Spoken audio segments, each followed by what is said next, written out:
சுவாமி படம் போட்ட பழைய காலண்டர் அட்டையை என்ன செய்வது? ஒரு பக்கெட் நிறைய தண்ணீர் எடுத்துக்கொள்ளுங்கள். பேப்பரிலேயே சுவாமி படங்கள் இருந்தால் அந்த கேலண்டர் பேப்பரை எல்லாம் தண்ணீரில் சிறிது நேரம் ஊற வைத்து, ஊறிய பேப்பர் கரைய துவங்கும். அப்படியே அந்த பேப்பரை எல்லாம் தண்ணீரில் கரைத்து மண்பாங்கான இடத்தில் கொட்டிவிடலாம். டெய்லி கேலண்டரில் அட்டையில் சுவாமி படம் இருக்கும். அந்த அட்டைக்கு மேல் ஸ்டிக்கர் போல ஒட்டிதான் சுவாமி படங்களை தயார் செய்திருப்பார்கள். அந்த ஸ்டிக்கரை மட்டும் கிழித்து தண்ணீரில் ஊற வைத்து கரைத்து கொட்டிவிடலாம். அந்த அட்டையை குப்பைகளில் நீக்கி போட்டுக்கொள்ளலாம். இதுபோல செய்தால் எந்த பிரச்சனையும் இல்லை.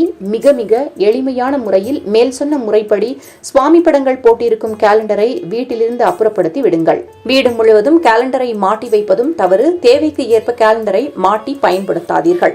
இதுபோல சில பேர் அழகாக இருக்கும் சுவாமி கேலண்டரை எல்லாம் பூஜை அறையில் மாட்டி பூஜை செய்ய துவங்குவார்கள். அதுவும் மிக மிக தவறு என்கிறார்கள். பூஜை அறையில் பூஜை படங்களுக்கு மத்தியில் கேலண்டரையும் வைத்து பூஜை செய்ய வேண்டாம் என்பதையும் இந்த இடத்தில் கூறுகிறார்கள். கொஞ்ச நேரம் ஒதுக்கி பழைய கேலண்டரை வீட்டிலிருந்து அப்புறப்படுத்தி விடுங்கள். பழைய கேலண்டர் வீட்டில் இருக்க இருக்க உங்கள் வாழ்வில் பழைய பிரச்சனைகளும் உங்களுடனே இருக்கும் என்கிறார்கள். உங்களை விட்டு நீங்காமல் உங்கள் பிரச்சனைகள் தொற்றிக்கொள்ள இதுவும் ஒரு காரணமாக இருக்கலாம் என்று சொல்லப்படுகிறது.